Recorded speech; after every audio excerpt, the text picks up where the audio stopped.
Bonjour, bonsoir, tout dépend de l'ère à laquelle vous nous suivez. Tout le plaisir est pour nous de vous retrouver, mais surtout de savoir que vous êtes nombreux, très nombreux en train de suivre votre chaîne YouTube Kinshasa Bopeto TV. Ne manquez surtout pas de vous abonner, d'aimer et de partager cette vidéo que vous propose votre chaîne YouTube Kinshasa Bopeto TV en suivant cette belle procédure.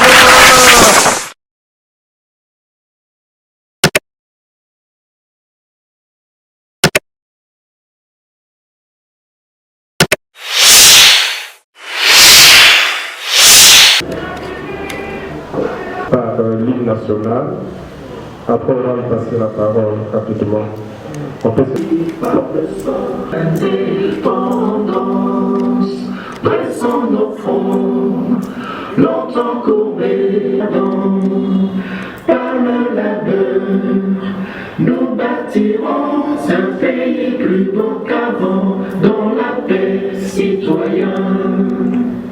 Entonnez l'hymne sacré de votre solidarité, fièrement.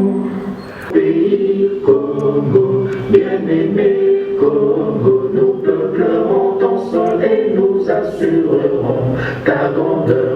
30 juin au doux soleil, 30 juin du 30 juin, jour sacré soit le témoin, jour sacré de l'immortel, servant de liberté, que nous léguons à notre postérité pour toujours.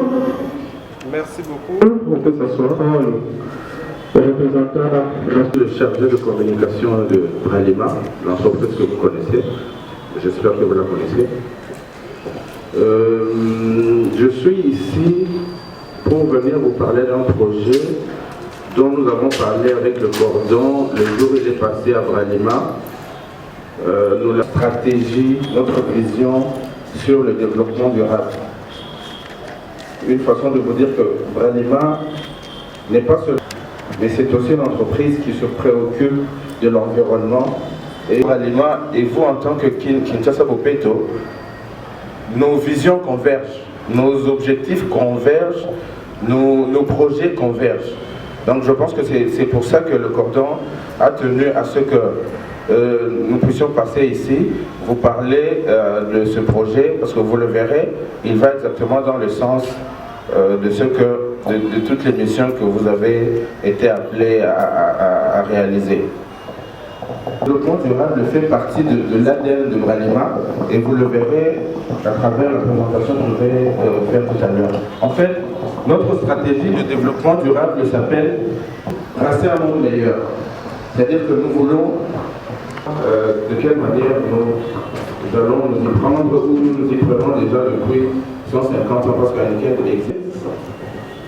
Partage la même vision, la même stratégie de développement durable Blue et Apple World. Lorsque nous l'avons présenté, parce que la stratégie en fait elle existe depuis une quinzaine d'années déjà, mais nous l'avons mise à jour cette année pour l'adapter aux réalités d'aujourd'hui. Et donc la stratégie mise à jour porte les trois piliers que vous voyez. Il y a un pilier sur l'environnement qui nous concerne directement, mais les autres nous concernent aussi. Donc le pilier sur le social et un pilier sur la consommation responsable de l'alcool. Je vais peut-être rapidement aller dans les détails. Éliminer nos émissions de CO2, pouvoir tous nos déchets être en mesure de les recycler, de les intégrer dans une économie circulaire. À préserver les ressources hydrauliques. Vous savez que l'eau, même si nous ici au Congo nous en avons à profusion, c'est une denrée quand même assez rare. Et donc l'eau entre dans la fabrication de la bière, c'est l'une de nos matières premières principales. Nous les consommons, nous devons être en mesure de aussi. Pour ce qui est du social, nous voulons favoriser l'inclusion et la diversité. Au moment où on se bat par exemple pour détenir le genre pour nous ici au pays, c'est un point sur lequel Heineken insiste énormément. toutes les catégories de la population doivent se retrouver, les handicapés, etc. Toutes les catégories de la population occupent de la population en marge. Et c'est un objectif qui est donné à toutes les entreprises. Voilà. C'est un target qui est donné à toutes les entreprises du groupe Heineken, l'inclusion et la travail dans des conditions de sécurité maximale. Je pense que ceux qui ont eu à visiter notre brasserie se sont rendus compte de toutes les mesures que nous prenons en compte pour garantir la sécurité et des agents. Ça, c'est pour les conditions. À travail égal, salaire égal, je peux dire que Bralima se bat autant que possible pour que ces travailleurs soient dans les meilleures conditions possibles de travail. Nous nous plaignons pas en détail. On peut parler de la formation de sécurité de nos équipes pour l'objectif zéro accident. Parce que nous utilisons des machines, nous produisons la bière, etc. Nous utilisons les véhicules pour les bénéfices. S'il faut dépenser de l'argent pour garantir la sécurité, nous le faisons. Une clinique pour le soin, aussi bien de nous-mêmes les agents que de nos membres de famille. Donc nos femmes et nos enfants sont faits de manière équitable. Et le respect des droits de l'homme, nous avons dans le code, il y a aussi tous ces éléments qui sont indiqués. Nous ne pouvons pas faire travailler les enfants. Nous devons être assurés que les gens qui travaillent sont payés. Si c'est un travail dans certaines conditions qui doivent porter les PPE. Ça, c'était pour vous fixer la toile de fond qui vous explique pourquoi Bralima se veut une entreprise, je peux le dire, qui respecte le développement durable et surtout qui respecte l'homme. Parce qu'en fin de compte, c'est l'homme qui est au bout de la chaîne. Si on développe des programmes mais qui ne tiennent pas en compte la toile de fond de nos actions, maintenant, je reviens à la ville de Kinshasa. Nous avons réfléchi sur ce que nous pouvons faire pour nous impliquer un peu plus dans les efforts des autorités pour préserver nos déchets sont très bien traités.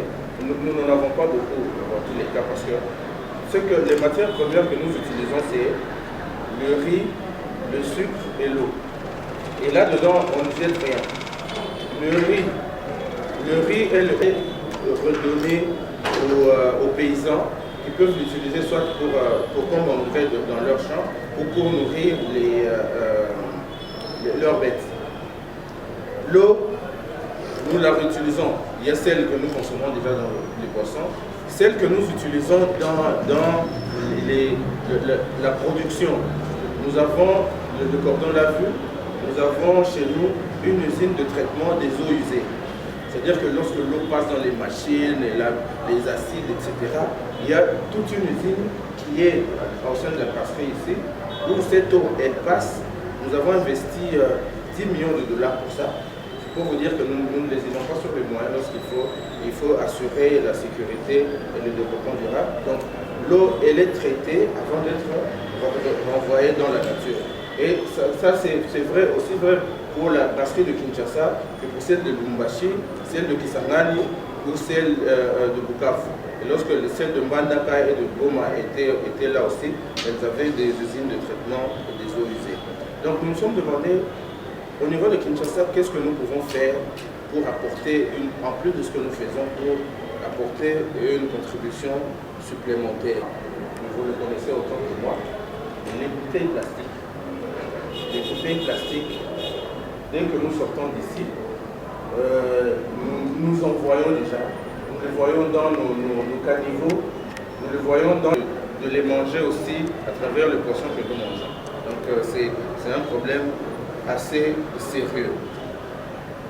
La réalité c'est que nous en tant que Bralima, nous ne sommes pas les principaux producteurs des bouteilles plastiques. Les bouteilles plastiques représentent à peine 5% des emballages que nous utilisons. Si nous avons une solution, voyons comment nous pouvons l'apporter. Mais bien évidemment, nous avons, vous voyez que là, ici, ce sont des articles publiés dans des médias internationaux. Il y a Africa News, il y a TV5 Monde. C'est-à-dire que c'est un sujet sur lequel l'attention du monde entier a déjà été tirée. Et nous savons aussi qu'il y a déjà des initiatives qui ont... c'est Kintok ou Clean Plast? OK Plast. Les deux. Et il y a bien évidemment le programme qui chapeaute l'ensemble de toutes ces initiatives-là. Alors c'est la sensibilisation. Visiblement c'est un problème encore sérieux.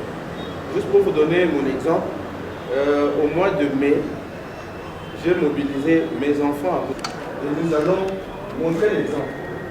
Les gens pensent qu'on va attendre que l'État et qu'ils reviennent dans les maisons. Là, on va dire, maman de Lise, on va intervenir au niveau de la sensibilisation.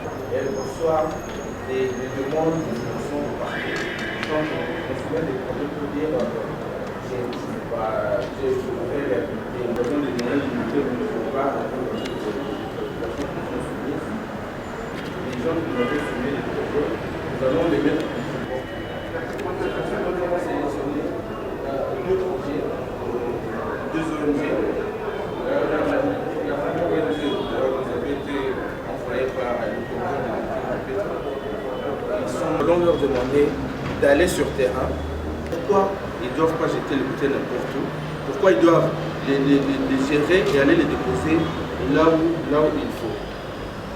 Et donc, que nos cours d'eau sont toutes ces rivières, des rivières de bouteilles qui empêchent l'eau de circuler. L'eau là, les bouteilles là vont dans le fleuve, on va les manger à travers le poisson.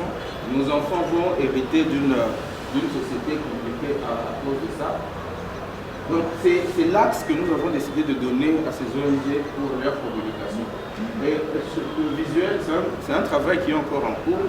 C'est le visuel que nous avons pensé utiliser où on voit ce monsieur qui a ramassé des bouteilles et pour contribuer à assainir la ville, qui est en train d'aller pour les jeter. Les deux ONG, nous n'avons peut-être pas la hauteur de la somme qu'elles ont demandé. Nous allons leur donner ce que nous avons, quitte à ce qu'elles fassent ce qu'elles peuvent faire avec ce qu'elles vont recevoir. Et on ne va pas leur donner pour rien. La mécanique se présente comme ceci. Eux, ils descendent sur terrain, ils sensibilisent les citoyens. Les gens ramassent les bouteilles, vont les déposer parce que nous travaillons aussi avec Clean Plast et Kintoko. Les gens vont déposer les bouteilles auprès de Clean Plast et de Kintoko en disant, par exemple, moi je viens de poser pour le compte de Clazep. La quantité de bouteilles déposées, et c'est l'ONG qui aura gagné le plus, qui aura déposé, pour le compte de qui on aura déposé le plus de bouteilles, qui va avoir le premier prix, et l'autre va avoir le deuxième prix. Et en plus de cette activité, nous avons aussi, parce que comme je dis, la sensibilisation est l'élément le plus important ici. Nous nous sommes dit qu'il faut commencer vraiment le plus tôt possible. On priorise cette exigence-là. Ils le porteront avec toute la vie et on sera sûr d'avoir des citoyens responsables. On n'aura même pas besoin de le dire 10 fois pour être sûr qu'ils vont agir. On est 4 écoles dans la commune de Barongo, qui est la commune où nous sommes installés. Après l'initiative, nous allons déposer des poubelles dans ces écoles-là. Et ces mêmes ONG vont se charger sur n'importe où. Pourquoi on doit gérer les déchets?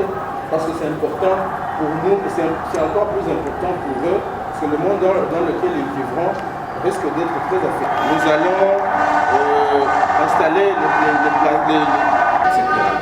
et donc, pour cette campagne, nous avons aussi besoin de vous, parce que vous avez une machine de communication importante, pour relayer aussi, parce que nous avons prévu par exemple de faire des communications dans les médias.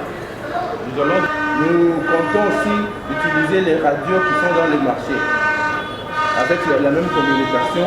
Je sais que vous avez des canaux de communication beaucoup plus élargis, donc on espère, Cordon, que vous allez... il n'y aura plus de bouteilles dans nos rues, que les bouteilles seront gardées dans les poubelles de maison. Les poubelles de maison, elles iront dans les lieux de collecte ou dans des entreprises qui ont des projets dans ce sens. Donc voilà, pour être bref, programme que nous avons élaboré et regardons dans la même direction. Alors au lieu de nous éparpiller, un grand torrent est fait de beaucoup de petits cours d'eau. Lorsqu'il arrive là où il est torrent, comme pour le fleuve Congo, c'est beaucoup de petites rivières. Et lorsque vous arrivez à l'embouchure, c'est le deuxième plus grand fleuve du monde en termes de débit. Je vais peut-être terminer avant l'actuel PDG du groupe Heineken a été directeur commercial de Bralima dans les années 90. Il est encore très jeune, mais il était encore plus jeune. Donc pendant 3 ans, il a été directeur commercial et marketing de Bralima. Et aujourd'hui, il est PDG de Bralima. Tout de suite, les oreilles s'ouvrent pour bien entendre. Donc, notre CEO rappelait que ça fait 150 ans que Heineken existe et que le développement durable fait partie de notre ADN. Sur notre site internet, il y aura beaucoup plus d'informations par rapport à ça. Donc voilà. Applaudissons pour lui, la plupart. On remet la parole au cordon provincial de Kinshasa Bopeto pour remerciements. Vous avez pris un engagement et comme dans vos habitudes, vous tenez toujours à vos engagements. On s'est connus déjà au tout début de ce combat à Bopeto, dans le groupe de haut niveau que nous avons, le groupe Kinshasa Bopeto. Vos interventions sont toujours d'une pertinence pertinente. Et c'est l'occasion aussi de remercier Madame la conseillère environnement de son excellence, Monsieur le gouverneur, de remercier tous les membres de la coordination Kinshasa Bopeto, Monsieur le représentant de Madame la ministre de l'Environnement. Vous voyez, nous avons commencé tout petit avec cet appel à l'adhésion et à la vision Kinshasa Bopeto. Qui vous souviennent, nous avions des pinwalkers. Il était toujours là, oui. On marche, on ramasse et tout. Mais aujourd'hui, la coordination peut un peu se targuer d'avoir à peu près une trentaine de partenaires et de tous les secteurs, secteur pharmaceutique, les banques. Et aujourd'hui, nous voyons des géants comme Bralima qui ne nous emboîtent pas les pas parce que nous avons vu et nous connaissons ces entreprises-là qui sont dans les normes, qui sont dans ISO et tout.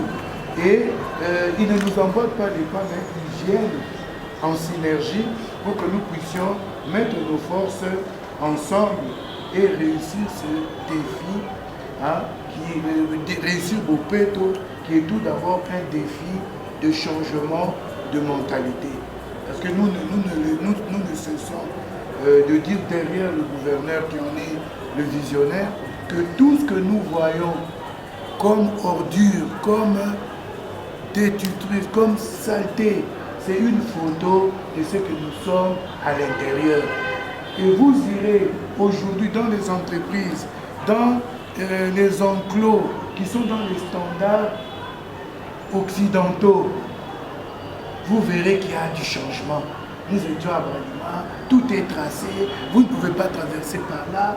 Un camion qui gare, on doit mettre des plots pour que le camion, qu'on se dise pas après, ah, naïe va quitter, camion va glisser, et que pour tout à citerne et à carburant, des moments incendie.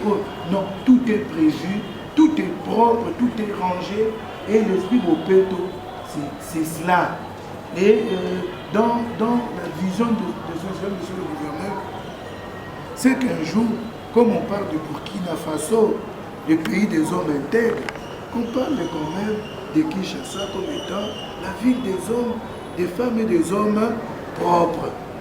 Parce que l'intégrité est même inclue dans la propriété. C'est ainsi que nous, on sera propre au travail, notre administration, nos forces publiques ne vont pas aller prendre les kanyaka et comme ça.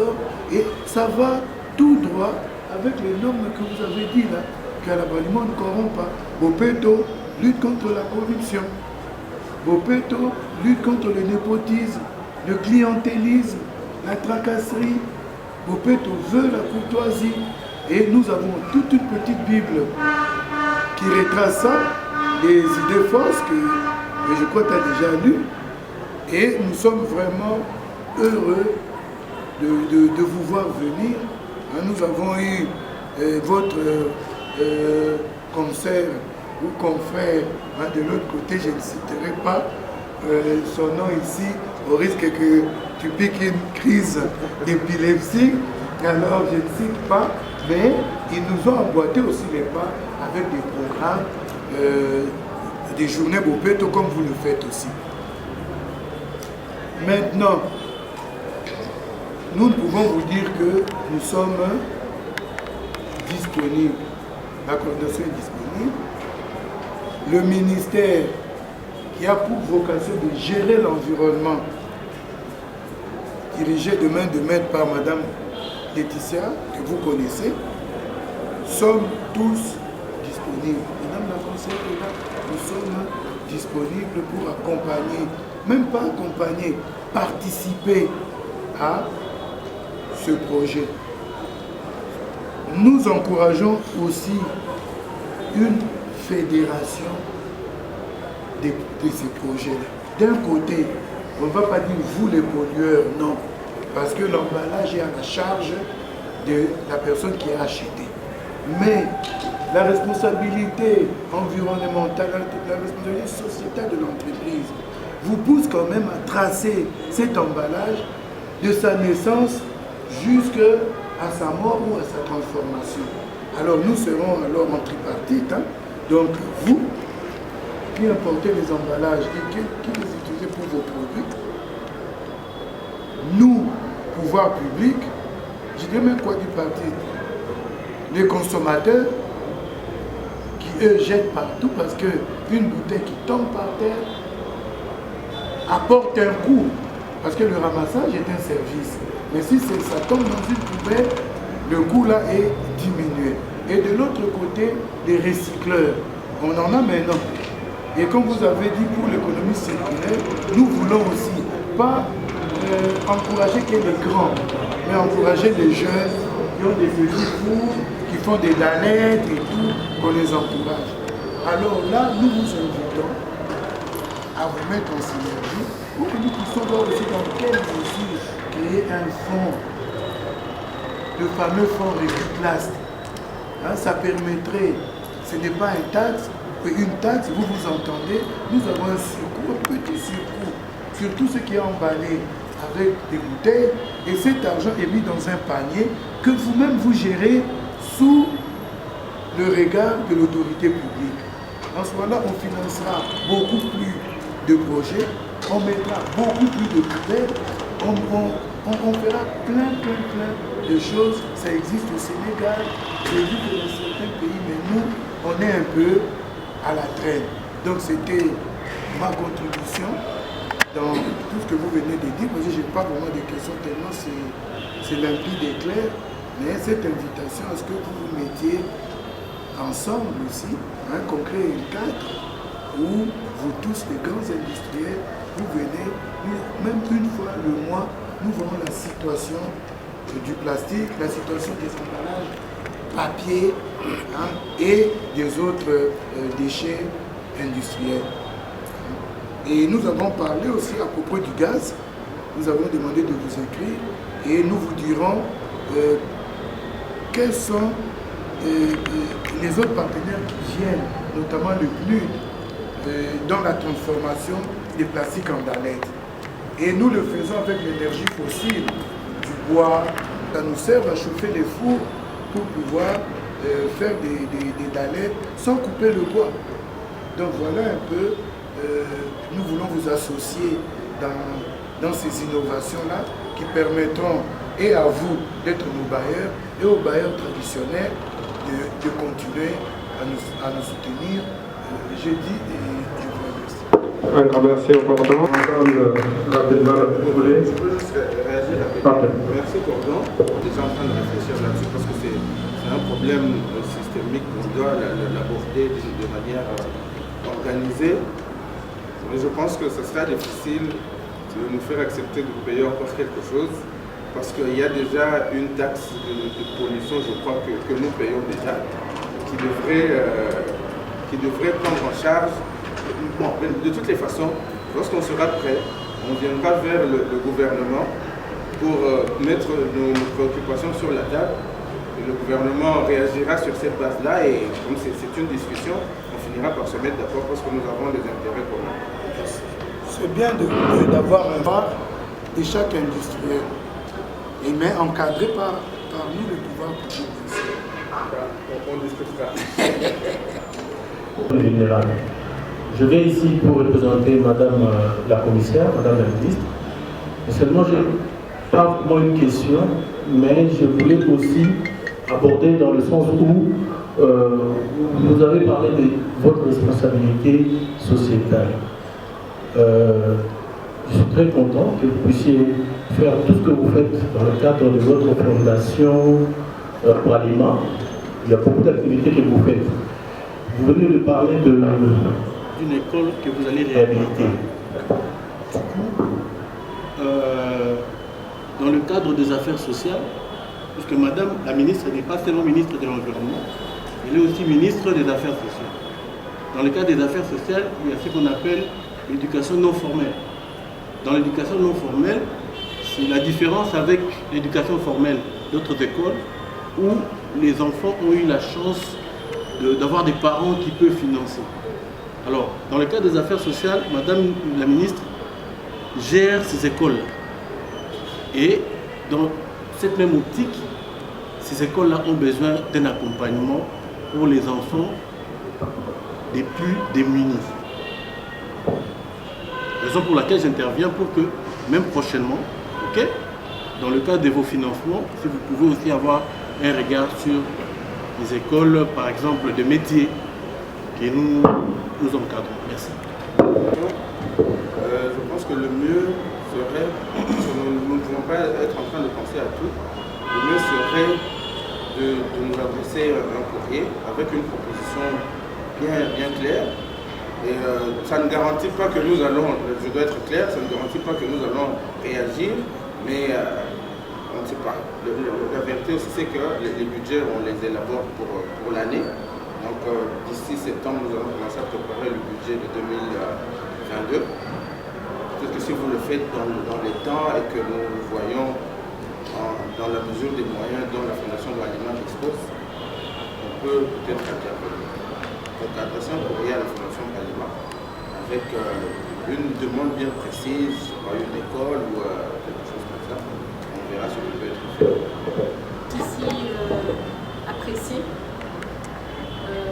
cette prise de parole de la Bralima, qui c'est vrai a toujours été engagée en ce qui concerne l'environnement à cet effort de sobriété de notre planète, de préservation de notre planète. Maintenant, pour ce qui concerne Kinshasa, Bralima est en avant-plan pour savoir que les défis sont énormes. Bralima a pris part à cette explosion de la problématique comme des solutions. On espère juste que la part que vous allez prendre sera de plus en plus importante pour que nous convergeons vers des résultats mutuellement bénéfiques. Je peux ajouter aussi que le souci de voir ce qui est entrepris être inclusif, mais ne pas être fait en surface. J'ai vu que vous aviez parlé des poubelles qui seraient placées dans les écoles avec un accompagnement pour enseigner et ainsi bâtir cette mentalité de la gestion des déchets dans les enfants. J'espère que, que le débarrassage de ces poubelles aussi inclut, que toute la gestion inclusive de ce projet est vraiment surveillée de très près. On n'aura pas des surprises disant que nous, notre responsabilité s'arrête là et que que la ville soit responsable d'un quelconque dysfonctionnement. C'est ce que nous souhaitons en tout cas. Nous souhaitons aussi, comme je l'ai dit précédemment, que vous preniez plus d'espace. Parce que voilà, comme disait le cordon, ce fleuve-là, il va se construire de plusieurs rivières. Mais plus il y aura des rivières qui auront une capacité, plus vite on aura le visage de la ville de Kinshasa qui va changer. Kinshasa qui est notre plus grand marché. Voilà. Donc maintenant, essayez en tout cas, essayons ensemble de prendre sérieusement l'ancrage de tout ce que nous devons faire pour rendre Kinshasa. Félicitations. La surveillance de toutes les étapes pour ne pas avoir des responsabilités partagées au pouvoir. Et puis beaucoup plus d'engagement. Nous faire essayer de dans ce sens-là aussi. Nous savons qu'il y a des efforts qui sont pour le moment assez éparpillés. Chacun travaille de son côté. Je pense que comme vous avez dit, la convergence des volontés et des actions va nous permettre d'avancer. Et Bralima se poste en première ligne. Nous sommes en train de pousser aussi pour mettre en place une coalition des entreprises qui vont permettre de saisir comme il se doit cette problématique-là. C'est une opportunité. Oui, c'est une opportunité que nous allons nous efforcer de saisir tous ensemble parce qu'il en va de l'intérêt de nous tous à la fin. Merci. J'ai une petite préoccupation. J'ai aimé vraiment votre exposé. C'est très pertinent. Et revient sur les points de sensibilisation. Quelque part, vous vous êtes posé la question, nous sommes en mesure de faire quoi? Vous avez parlé de sensibilisation, vous avez essayé de donner un exemple. Vous, avec votre épouse, avec les agents du quartier, vous commencez à faire des ramassage. En dehors des sensibilisations, vous avez parlé des médias, il y a la radio, la télévision. Sans le savoir que Kinshasa est très vaste. Il y a certains interlines où là, il n'y a pas vraiment de communication. Il n'y a même pas ni radio ni la télé. Quelles sont les mesures prises pour ces projets? Du courant, même du courant. Non, mais aujourd'hui, avec le téléphone, on a la radio partout dans nos téléphones. Non, ce que je voulais dire, c'est que la radio, enfin, on ne va pas discuter sur ça, mais la radio, c'est le média qui couvre le plus large espace possible. Mais dans tous les cas, ce que nous voulons, c'est porter la discussion sur la place publique.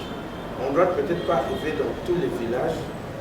On va, parce que même les gens qui habitent dans ces coins-là, ils viennent en ville pour faire des achats au grand marché, etc.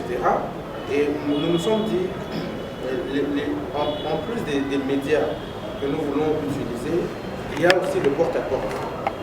Ces ONG-là que vous avez vu, le visuel qu'on vous a montré, nous allons l'imprimer. Ces ONG-là vont faire le porte-à-porte. C'est vrai qu'on leur a demandé de commencer dans les communes où elles sont basées. Il y en a une qui est à Kisenso, c'est beaucoup plus facile pour eux de le faire là-bas. Il y en a une autre qui est à Baba. Ils auront ces flyers-là qu'ils vont utiliser dans le porte-à-porte. Bon, je ne sais pas si on peut... De toutes les façons, nous ne pensons pas devoir faire cette mission tout seul. Pourquoi nous avons besoin de l'accompagnement de beaucoup plus de... Parce que, par exemple, ces coins-là, ces quartiers-là, ils ont aussi des autorités, des chefs de quartier ou des chefs de cité, qui répondent à l'autorité qui est installée dans ce bâtiment. Donc j'imagine que même si par les médias l'information n'arrive pas, elle va arriver par la voie hiérarchique, le chef de quartier va sensibiliser ces chefs de rue pour leur dire j'ai reçu instruction, on doit faire ceci, les bouteilles plastiques, etc. Donc c'est pour ça que nous sommes venus ici aussi, pour créer cette synergie-là, là où notre effort peut s'arrêter à travers les médias et tout. Il y a aussi la communication institutionnelle les autorités locales qui peuvent aussi arriver jusque-là. Et donc, nous savons aussi que... De belles toilettes, qu'il aura de poubelles, il a un montant X. Je pense que ça va plus pousser le distributeur à placer des poubelles et puis des toilettes. Parce que là, vraiment, c'est un problème. Les gens qui sont en train de consommer la bière, mais là où ils vont chier, c'est ce que nous vendons dans des bouteilles. Et nous vont peut-être dans les terrassés, et c'est comme ça. Donc voilà un peu la proposition que nous avons. Nous sommes prêts à aller avec vous dans ce sens-là avec le projet parce qu'on est en train de raisonner. Le Cordon a déjà parlé, initié des actions comme ça avec les poubelles auprès des banques. Si on peut le faire avec vous et les placer dans le coin, je pense que ça sera une bonne chose. Merci.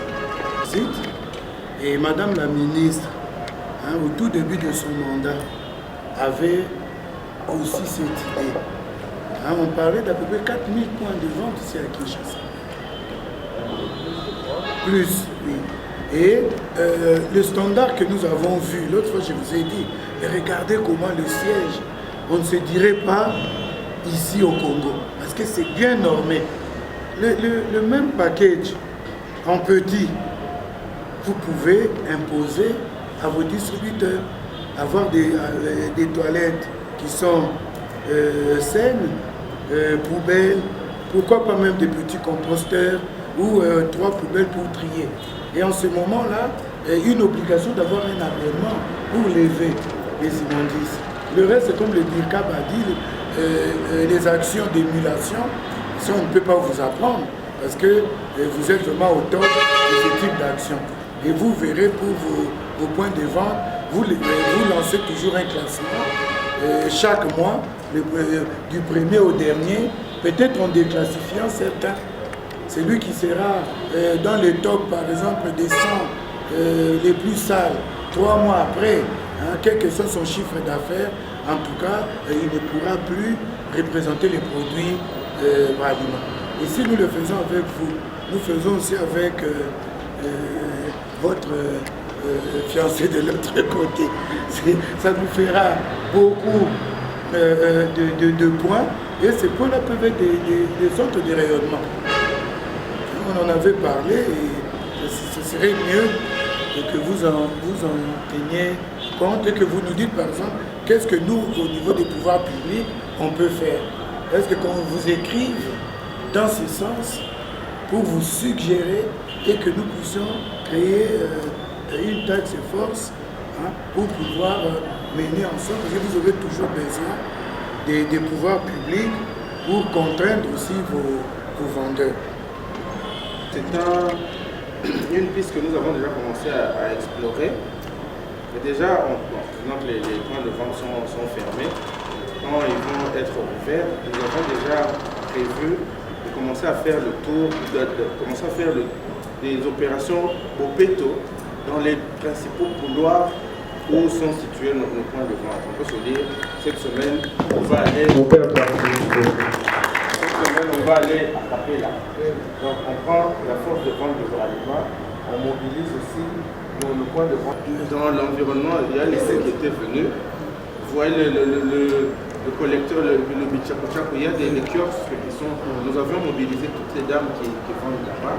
Elles ont travaillé pour assainir leur environnement de travail.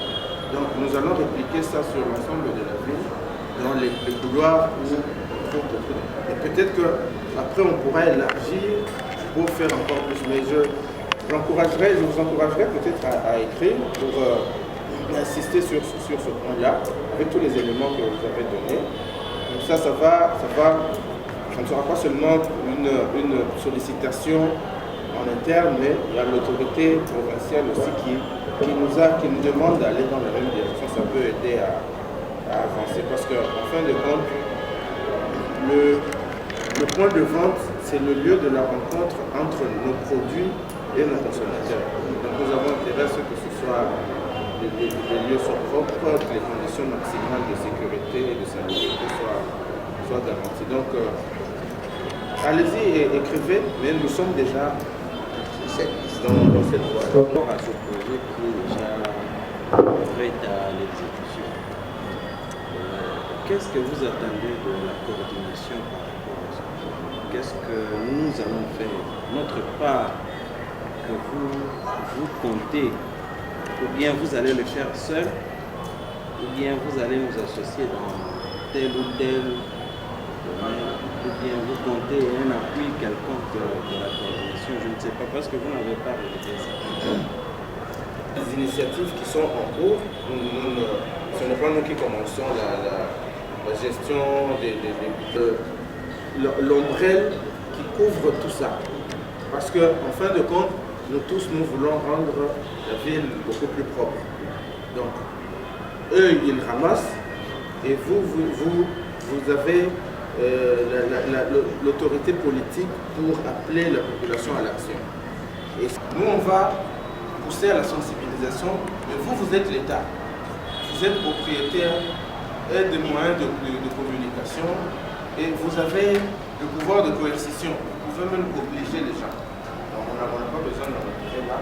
Vous avez aussi, en tant que peuple, vous disposez d'un tout un attirail de communication qui peut amplifier ce message-là.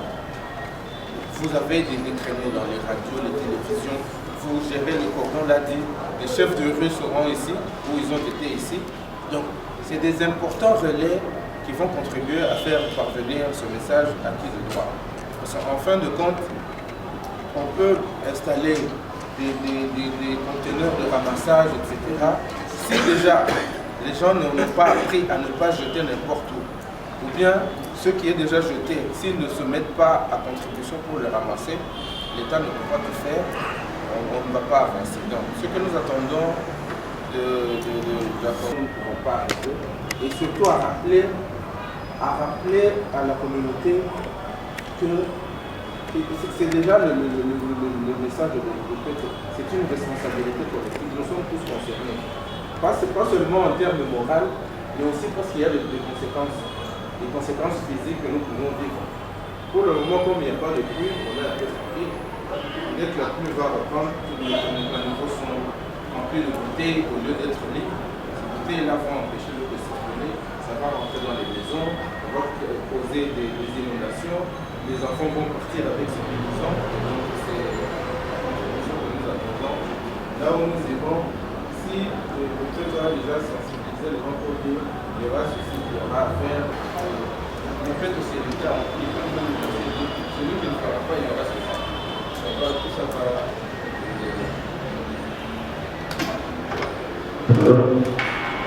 Rapidement, nous sommes très bien de notre activité du jour. Nous allons nous lever pour l'hymne national. Dans l'effort pour l'indépendance, pressons nos fronts, longtemps courbés, et pour de bon, prenons le plus bel élan, dans la paix au peuple ardent. Par le labeur, nous bâtirons un pays plus beau qu'avant, dans la paix citoyenne. Entonnez l'hymne sacré de notre solidarité, fièrement saluer souveraineté, dont béni Congo, des aïeux Congo, au pays Congo, bien-aimé Congo, nous peuplerons ton sol et nous assurerons ta grandeur. Jour sacré soit le témoin, jour sacré de l'immortel, serment de liberté, que nous lèverons à notre prospérité pour toujours. Merci beaucoup. Bralima, c'est une entreprise qui est engagée pour la promotion du développement durable. Donc, en dehors du fait que nous sommes une entreprise brassicole, que nous produisons de la bière, nous sommes aussi préoccupés par la nécessité de faire de notre environnement un environnement propre pour tout le monde. Et donc, nous avons noté les efforts qui sont déjà fournis par les autorités et les autres opérateurs pour rendre propre notre ville. Nous nous sommes dit en tant qu'entreprise, nous allons aussi apporter notre contribution notamment à travers une problématique très sérieuse qui préoccupe les Quinois, ce sont les bouteilles plastiques que nous retrouvons partout dans notre ville, dans nos caniveaux et dans nos cours d'eau. Et donc ce projet consiste à amplifier la sensibilisation pour appeler les Quinois à comprendre que la protection de notre environnement, la protection de la ville est notre responsabilité collective. Et que nous devons déjà commencer par éviter de jeter nos déchets, nos ordures n'importe où. Et lorsqu'elles sont déjà éparpillées n'importe où, ramassons-les, allons les déposer là où on peut les traiter. Et ça sera bénéfique autant pour nous que pour la ville et pour tout. Je pense qu'en tant qu'entreprise, nous faisons déjà notre part parce que nous payons des taxes qui sont liées à la salubrité. La responsabilité de la matérialisation de cet effort revient à l'autorité. Mais nous nous sommes dit que nous pouvons... Le problème a pris de l'ampleur ces dernières années. Je pense qu'il y a 10 ans, il n'y avait pas autant de bouteilles plastiques dans la ville. Le plastique est devenu un emballage très courant. Le problème a pris beaucoup d'ampleur et nous avons pensé qu'il était important que nous puissions aussi nous intégrer, nous impliquer dans cet effort pour aider la communauté à assainir son environnement. Et à quand les débuts? En principe, le projet démarre au début du mois d'août. La campagne prend 3 mois, c'est une campagne de sensibilisation. Nous espérons qu'après, la communauté aura intégré cette mentalité. C'est en lien aussi avec l'effort que la campagne Bopeto fait, que la population aura intégré cette mentalité et que le plus tôt, on ne verra plus des bouteilles en train de traîner partout et que les ordures, nous allons les garder là où il faut les garder et lorsqu'il faudra les jeter là où c'est indiqué par les autorités pour assainir notre ville. D'abord dire au nom de son Excellence, Monsieur le Gouverneur, que nous sommes satisfaits de continuer à voir autour de Kinshasa Bopeto la réalisation de ce grand défi de changement de mentalité et aussi de l'appel du gouverneur qui ne cesse de dire que Kinshasa Bopeto est une affaire de tous. Bralima ne nous a pas rejoints aujourd'hui. Ça fait un bon bout de temps que Kinshasa Bopeto chemine avec la Bralima. Mais là, la Bralima nous présente son programme. Un programme qui est ambitieux parce qu'il y a des écoles à réhabiliter. Et dans ces écoles, il y a l'éducation à la propriété qui sera appuyée par la Bralima. Dans l'entretemps, il y a 2 grandes ONG qui feront la sensibilisation de porte à porte. Et ces 2 grandes ONG sont élues par la Bralima parce qu'ils seront motivés avec des montants assez conséquents par rapport au poids des bouteilles en plastique qu'ils iront déposer soit chez Kintoko, soit chez Kin Place, qui sont déjà aussi des partenaires Bralima. Donc à ce stade, on n'a pas beaucoup trop de commentaires à faire, à part rassurer notre partenaire Bralima que nous serons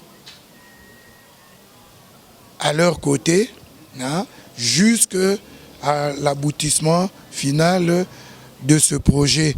Un vol de 1000 km commence par un pas.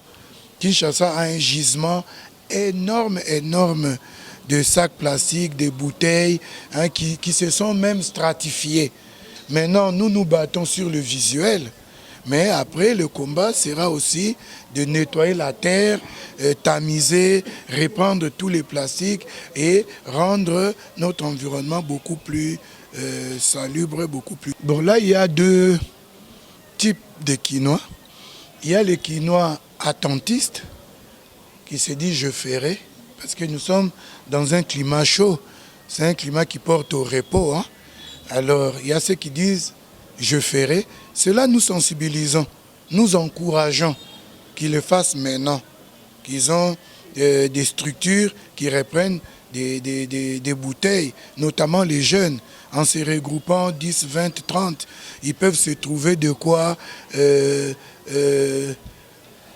compléter les petits reins qu'ils ont dans leur poche pour le week-end, leur argent de poche. Ils peuvent le faire aussi en ramassant les bouteilles. Mais à ce que nous appelons les inciviques.